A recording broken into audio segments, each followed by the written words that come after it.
Rosie Walker counts as our angry renter, as you can tell by the fact that she's co-authored a book called The Rent Trap.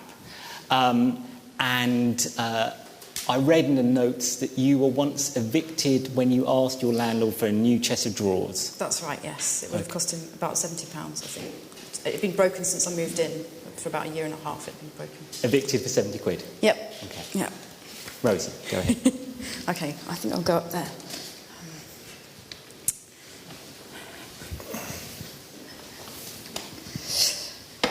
Right. So I'm the one who's here to tell you that life off the ladder is terrible.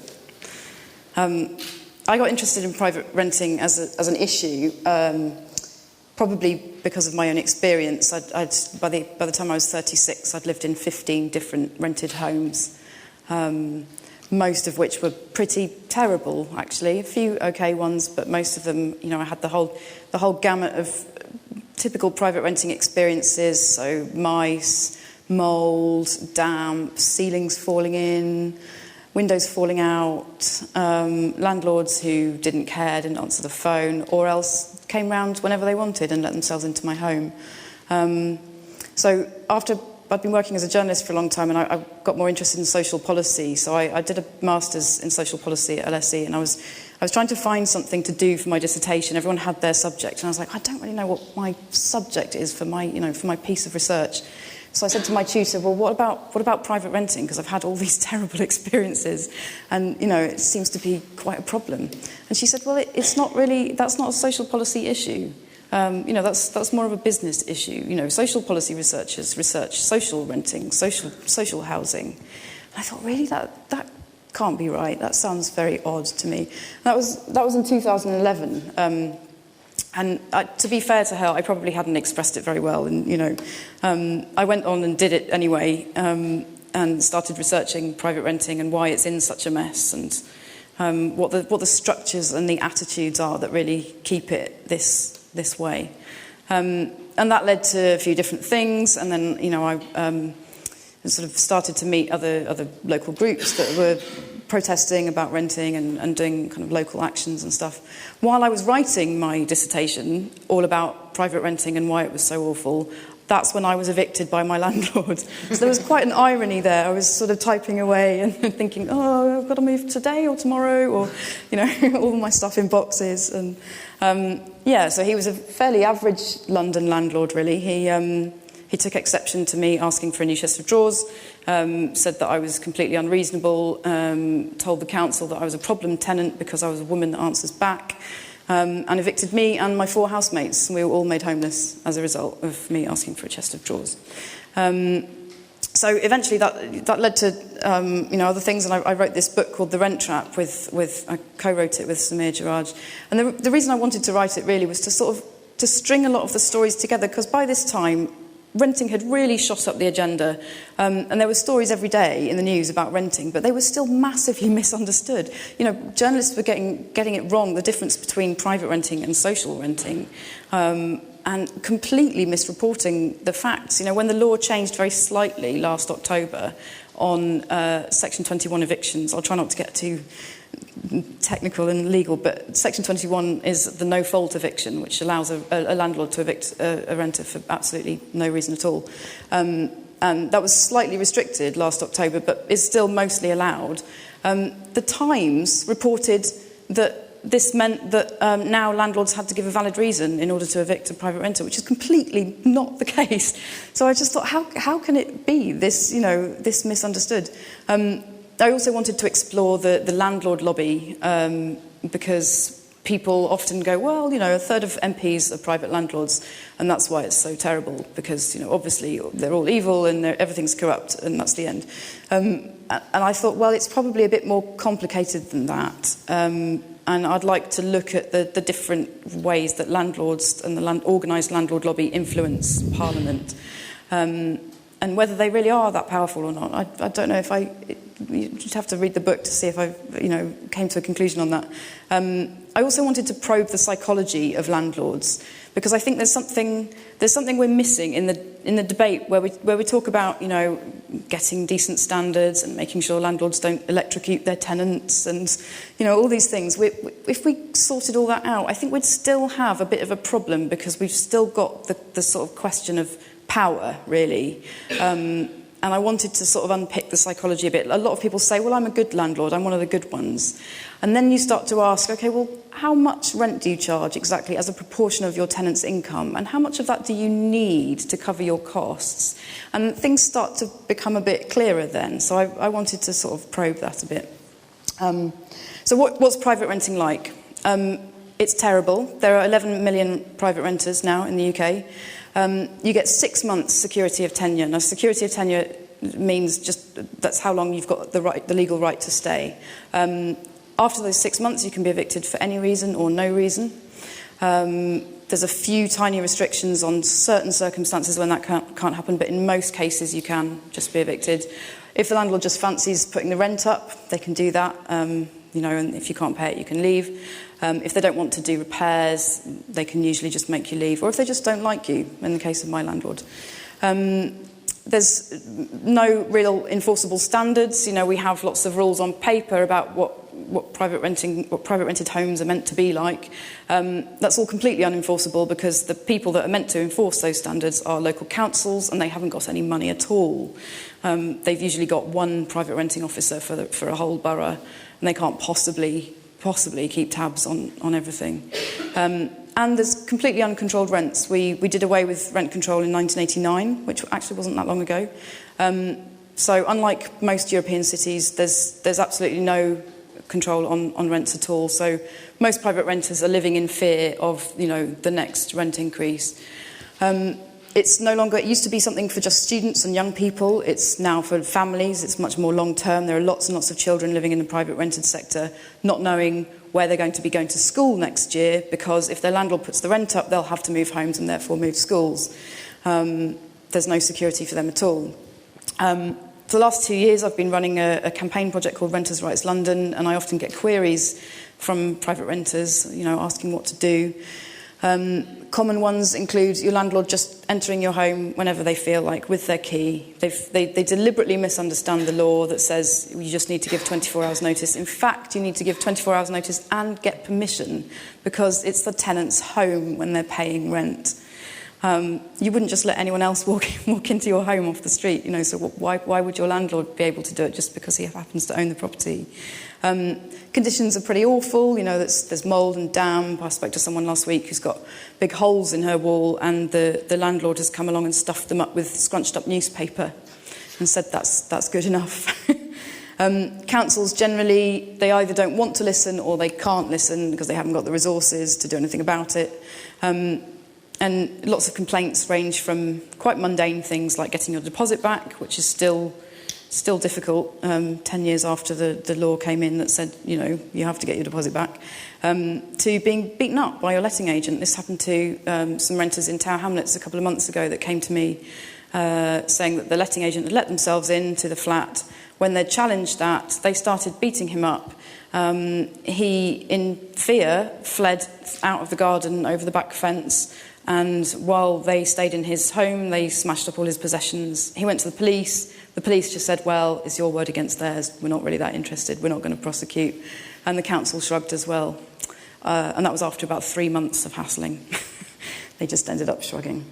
37% of private renters nationally live below the poverty line. The poverty line is 60% of national median income. That's after housing costs. So often it's kind of disguised, it doesn't look like poverty, but people are paying very, very high rents, which means they don't have the money left over after they've paid their rent to pay for things like food and heating. The majority of these ones in poverty are in work. And at the same time, the average NLA member, now the NLA is the National Landlords Association, and they're not necessarily representative of all landlords. The only reason I chose this figure was because we can't actually know how much money landlords have because they don't have to be on any register or even really declare anything to the tax office. They're meant to, but it's a very light touch. Almost no touch, I would say. So the average NLA member has a property portfolio worth 1.2 million, and that doesn't even include the rental income that they get. So how did we get here? Well, we've always had private renting, but since the 80s, the exits really have become blocked. So the two exits were one into social housing or one into home ownership. Social housing has shrunk and shrunk and shrunk. It's been sold off and, lots of political assaults on it. Home ownership has gradually become more and more unobtainable. There was a big shift in 1989 when everything was deregulated. That was when we introduced the 6-month tenancy and did away with rent controls. Then the second kind of blow was in the 90s when we had the buy-to-let mortgage introduced. This encouraged anyone to be a landlord. It was the amount you could borrow was based on the potential rental income, not your salary, as it is with a homeowner, which meant they could borrow much more and at much more favourable rates. And the renters would have no choice but to pay whatever rent was asked for. It was seen as a get-rich-quick option for lots of people, not always the most responsible people, although some are.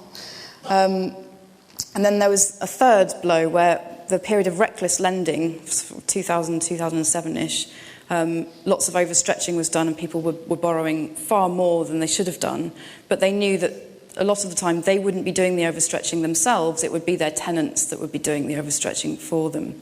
Just to give a sense of scale, in 2000, 1% of all mortgages were buy-to-let.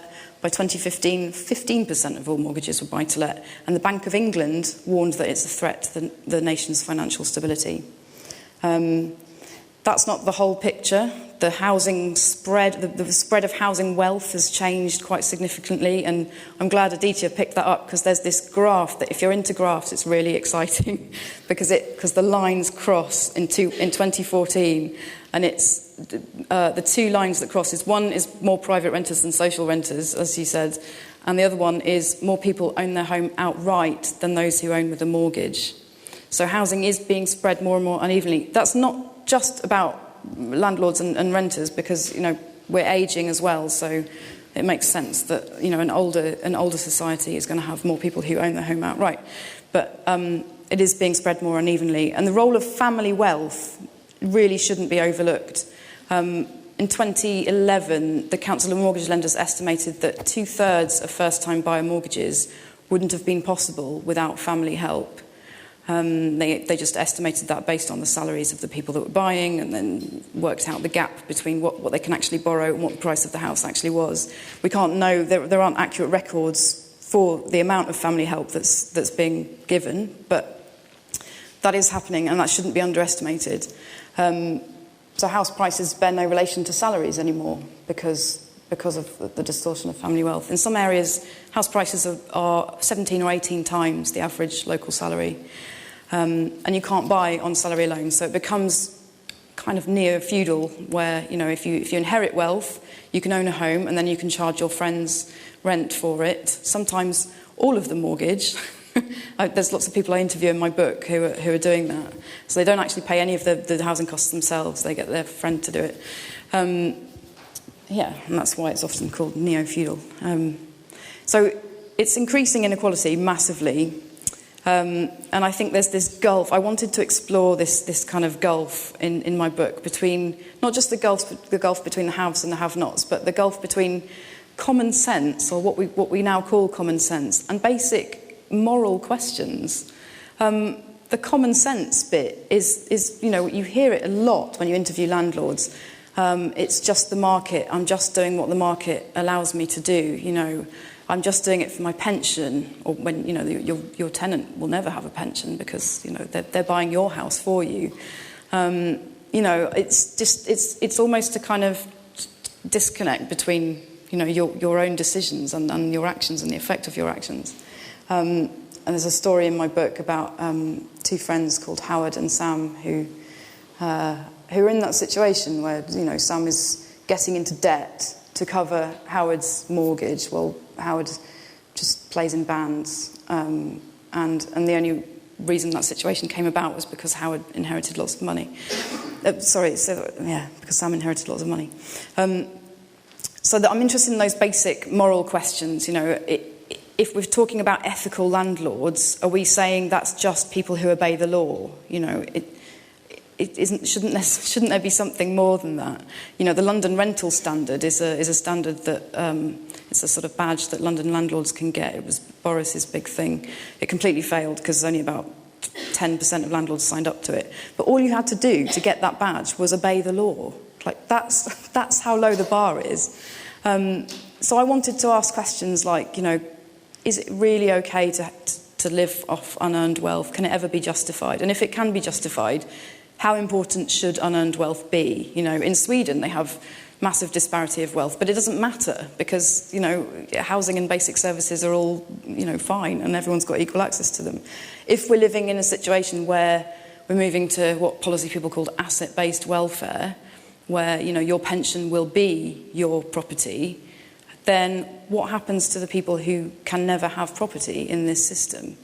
Does that mean they can never have any welfare, any social security? So yeah, I wanted to ask those broader questions. And I also wanted to look at, just finally, sorry, I've gone on for ages, why it's so hard to change this. So you just hear all the time, well, we've just got to build more houses and everything will be fine. And it won't be fine. It really won't be fine. We do not just have to build more houses. We could build 1 million houses in London or you know, across the country. It wouldn't solve the problem while renters don't have any rights. We have to also manage the demand as well as the supply, and that's not, you know, that's not any kind of argument about immigration at all. That's just looking at why people are so desperate to own a home that they will pay enormous prices, silly prices that don't bear any relation to their salary. And often it's not just because they want to own a home and they want to get rich from it. It's because renting is so terrible that they've had four no-fault evictions and lived with a roof that's falling in and paid 70% of their salary for it and had a landlord that's abusive and, you know, shouts at them and comes into their house all the time. They'll do anything they can to own. And that's what's fueling this kind of mad house price bubble. If we made renting okay, we might actually calm some of that down as well.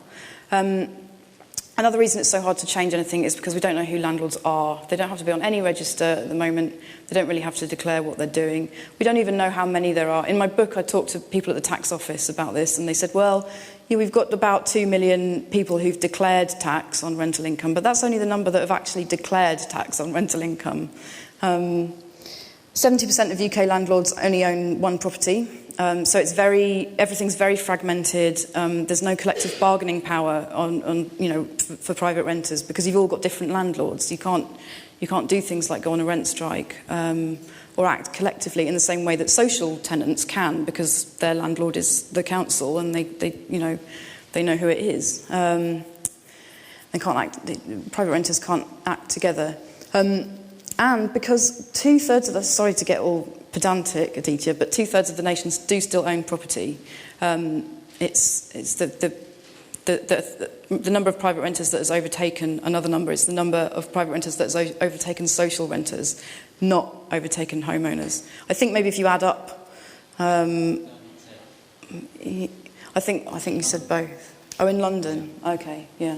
Sorry, I'm listen, Rosie, before you sink us all into the deep gloom, why don't we come back to some solutions at the end? Yeah. But I want to ask you one question before you sit down. You gave us a lot of horror stories. They're awful, those stories.